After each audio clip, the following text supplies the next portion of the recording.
Hello. Well, I've got several loose end type projects on the bus that I need to button up. Um, I need to put all the panels back on around this defrost fan project. Uh, bus is currently not in a drivable state just because of all the disassembly that I've done up here in the front console area to gain access to the various areas. So I got to get that buttoned up. I got lots of screws and stuff around here related to my door project. I got the rubber in to replace around my front door to try and fix that whistle. So I need to install that. I've got my passenger side mirror tore apart right now, so I need to finish that project. I've got a bathroom vent that's still leaking after I sealed it up with Dicor, but it's just getting old and crusty, so I got a new one. I need to install that. I still have an issue with my steering that is going to be a major project that I haven't started on yet. That'll be another day. I've got an issue with my TPMS system causing the error to run out of my inner duals.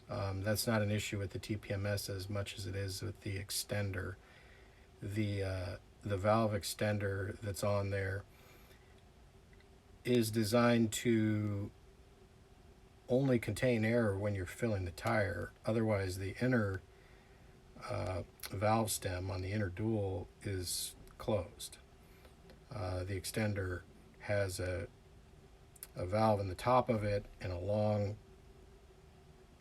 metal bar that passes all the way through and pushes on the inner Schrader valve when you're filling the tire.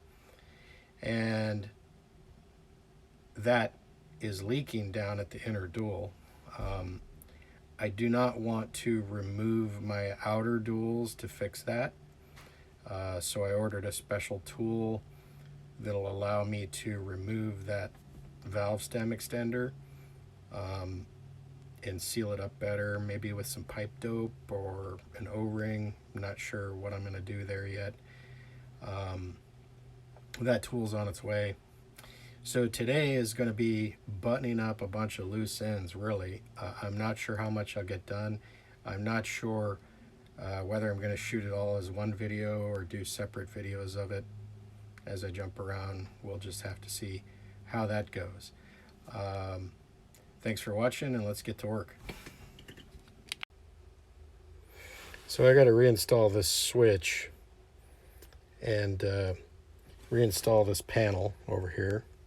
It's not that big of a job, but it is pretty tight up in here where the switch goes and a bunch of wires and stuff. So I got to lay down in here on the floor to do it. It's not super fun. Get started on that.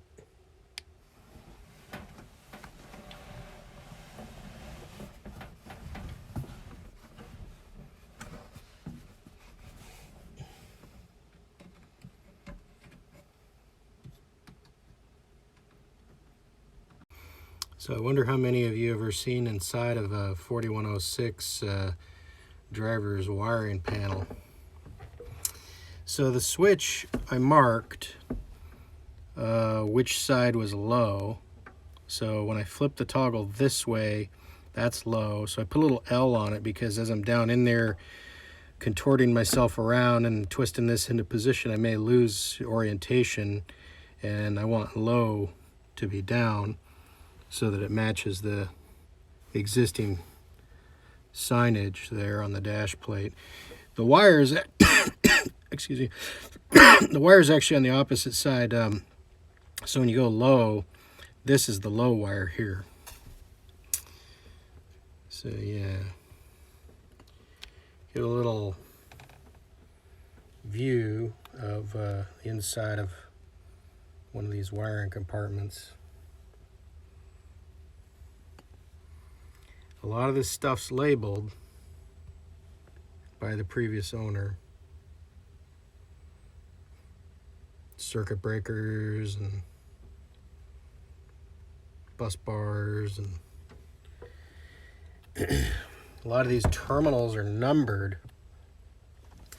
And if you look in the owner's manual and in the book, there's schematics that say what each of these numbered terminals is supposed to go to.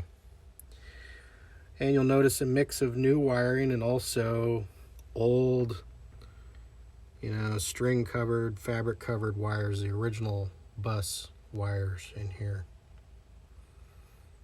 It's good quality stuff, but it's old. So I treat it with care.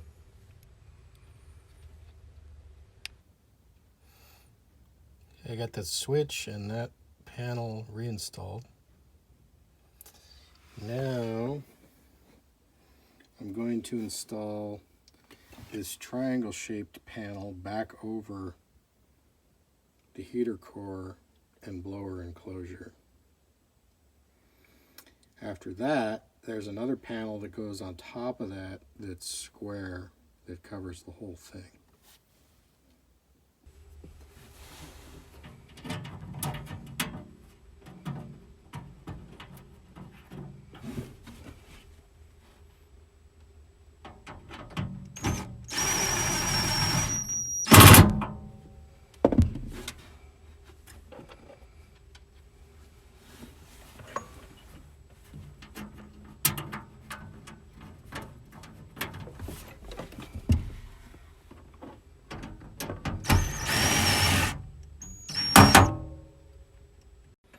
Okay, so I got that outer panel installed.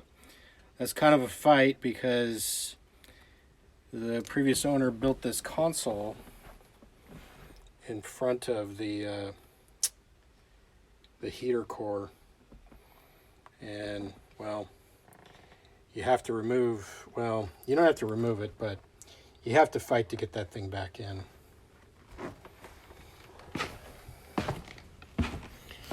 I had removed a bunch of stuff here too. Some of you might be interested in seeing this. So this empty space in the front dash here has got a first aid kit in it, and that thing's actually removable. There's just a couple of wood pegs. There's one there, and there's one over here that you can remove, and this whole thing just slides out. And this step is kind of cool. I ended up taking this out because it was in the way, but it's just a piano hinge. A lot of people post about, show me your passenger footrest ideas, and ours has got a little wooden thing to hold it there and a brass rail. And that brass rail is, vintage, obviously. It's pretty cool. And it just fits down in the stairwell when it folds down. So that's pretty cool. So I got this thing buttoned up as far as the dash project. Next thing is going to be my door rubber. Installing that and reinstalling the fabric, or I've got new fabric to go in that void there, and reinstalling my diamond plate for my door, which is over there. Yeah, so that's what's going on. I'm going to get some food and then I'll tackle that. We're having a hailstorm. It's loud as hell.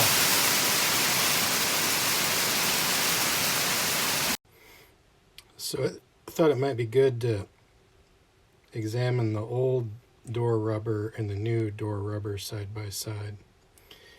So in case you didn't see my other video about this, my old door rubber was installed backwards. So this flappy part was toward the outside and this round bulb-shaped piece was on the inside, and that's backwards. If you're looking at the door, and here's the new rubber, this round bulb-shaped piece is supposed to go towards the outside, and this flappy piece is to go towards the inside. So I just thought I'd compare what I ended up getting versus, you know, what was here before. So the the old rubber is a little bit thicker in this section here, but the profile seems similar. The width of the bottom section appears to be about the same.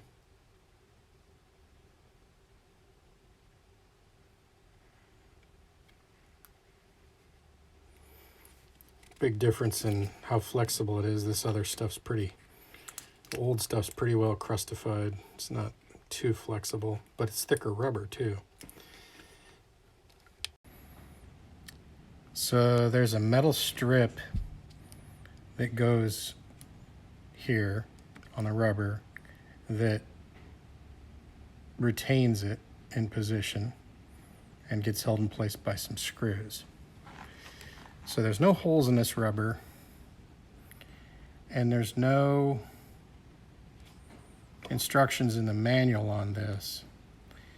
But what I'm thinking about is where I want to put this when I make these holes in this rubber. You know, shifted, you know, from the inside to the outside.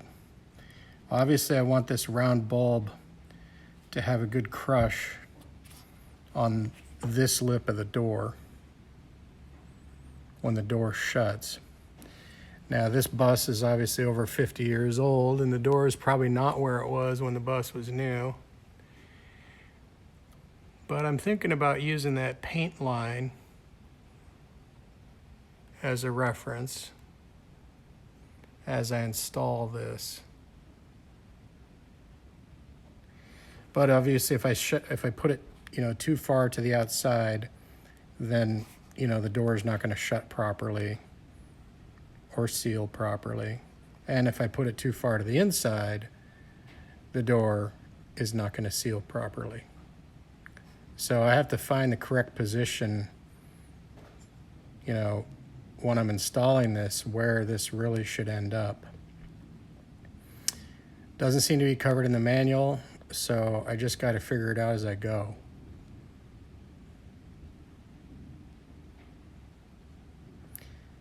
I almost think installing it loosely and having some slots where these holes are would be useful, so I could like shut the door and let it, you know, get pushed into the proper place and then screw it down. But that's probably not the right way to do it. There was no slots in the old one, so that's what I'm pondering as I start this project. Okay, I did some thinking on the best approach on this, and I did some test fitting, an examination of how this goes together. And what I'm going to do is, well, first of all, these metal U-shaped channels, like this is the one that goes in the top of the door. I believe what's supposed to happen is this U piece here, the side of this piece, serves as a backing for this round rubber, you know, when it comes up when the door shuts. So what I am going to do is I'm going to set this up so that I install the rubber mostly, you know, not with this piece in the center, as I'd be tempted to do, but more towards this side of the rubber. And leave a little gap on this end over here, and I got a scrap piece of wood here, and I'm gonna go ahead and run some screws down in this and drill if necessary, make some holes.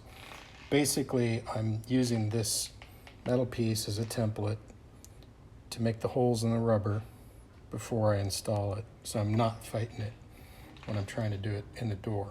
Because additionally, these are self-tapping screws, and I want them to go in the original holes. I don't want to be trying to run those in there and be, hunting for the holes. There's a lot of screws, and the better I can see and feel through the rubber the hole that the screw needs to go into in the door, that's going to be helpful too. So I'm making the holes ahead of time using this channel as a template.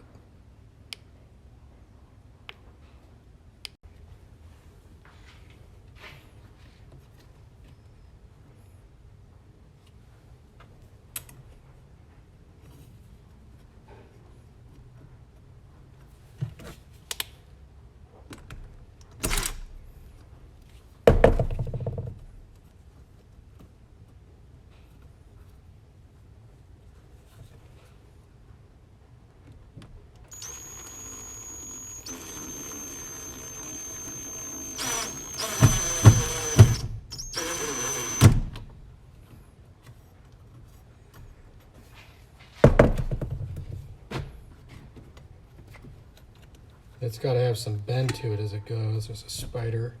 I know some of you don't like spiders. There's a spider on my piece of wood here.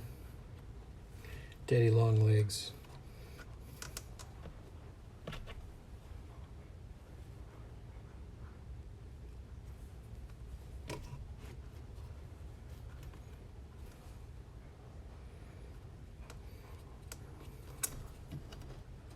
Then kind of see how that's going to work out there.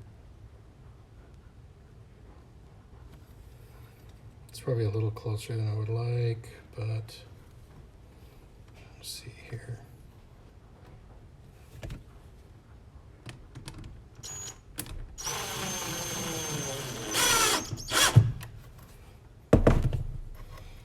Seems to be cooperating.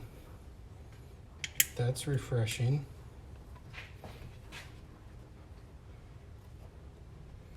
I'm just doing every other hole here intentionally right now.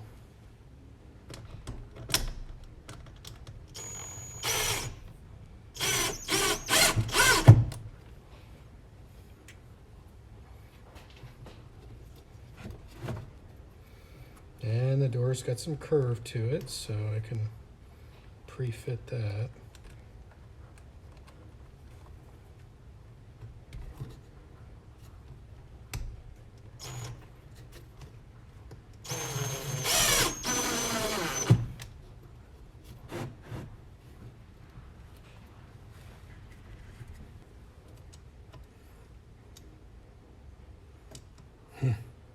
Yeah, it's going to be hard to find those holes again.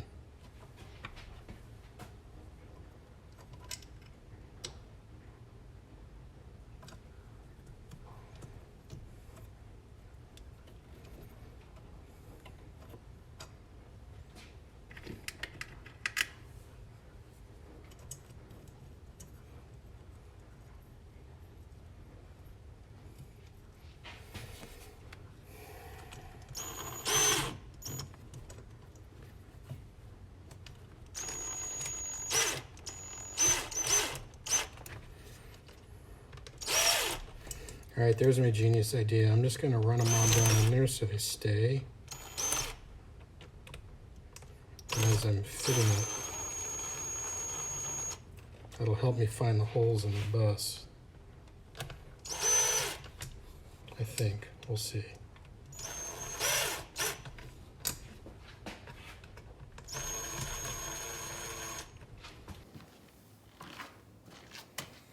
Okay, total experiment, learning as I go here. There it is.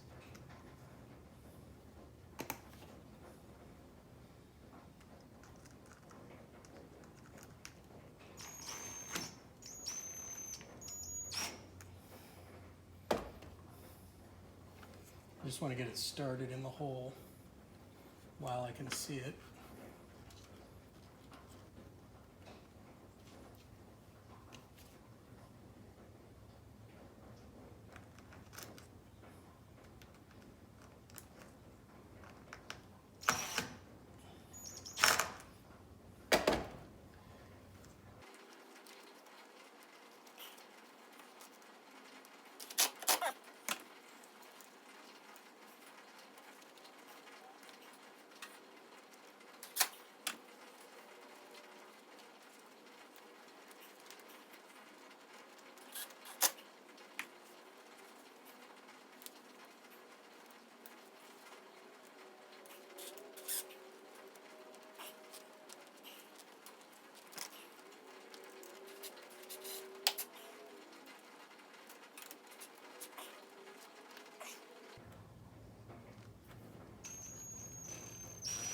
It's not quite there.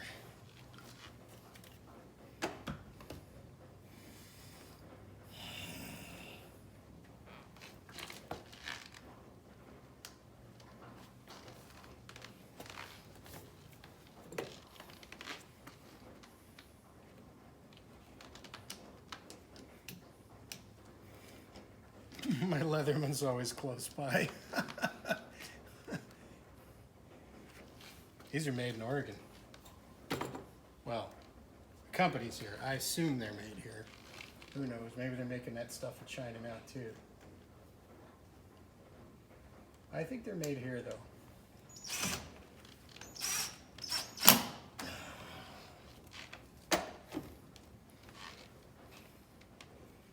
Benchmade is pretty close to where I live. Benchmade knives, Gerber knives is here too. I guess we got the knife capital of the world here or something.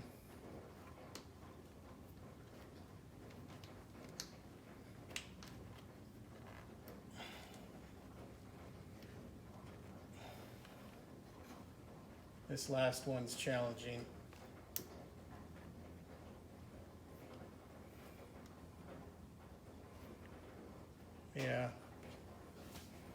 Yeah, this is going to take a little extra convincing. Let me go get my convincing tool. Does it take much?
Huh, okay.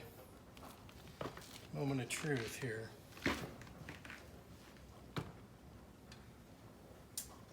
That's not going to be too happy there, but you get to see how it fits.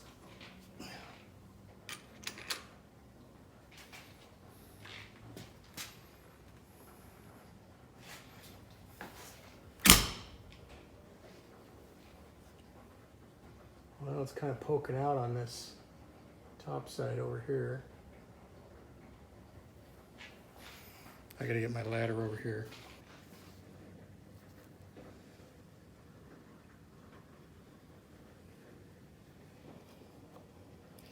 This door doesn't have a real good fit on the top. As you can see, there's a pretty large gap here. And the gasket's spooging out a little bit over here on this end. I might need to, oh, well, I just gave it a push and it did the right thing there, I guess.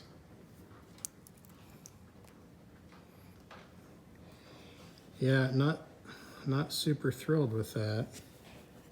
I mean, it's in the right place, but the door is not.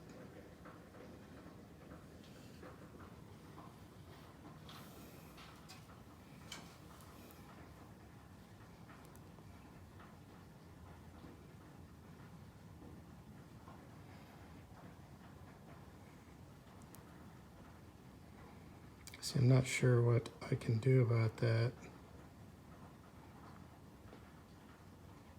Except maybe putting some backing behind that rod, that metal U-channel or something in there to bring this down. It'd have to be rubber.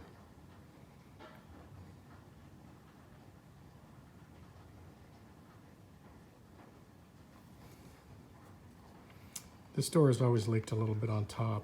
This is nothing new. I parked my bus inside, but yeah, can't always be camping when it's dry. We live in Oregon.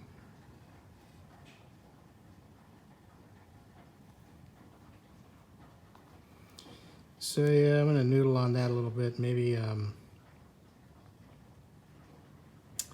maybe I should install some rubber that's about a 1/4 inch thick back behind that. You know, sandwich it between the upper body here.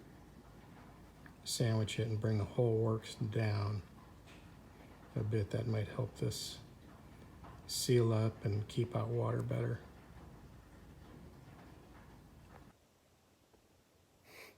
So on that gasket on the door there at the top, I went to Home Depot and I got a 1/4 inch piece of aluminum, and I'm going to remove that and sandwich a piece of aluminum in behind that and drill the holes and basically move the whole thing down a bit so that it'll seal up better and keep out some water. But that's going to have to wait till tomorrow, along with finishing up the door, because it's nighttime and I'm tired. And if you'd subscribe, you can keep up on the progress and see what happens tomorrow. Take care. Thanks.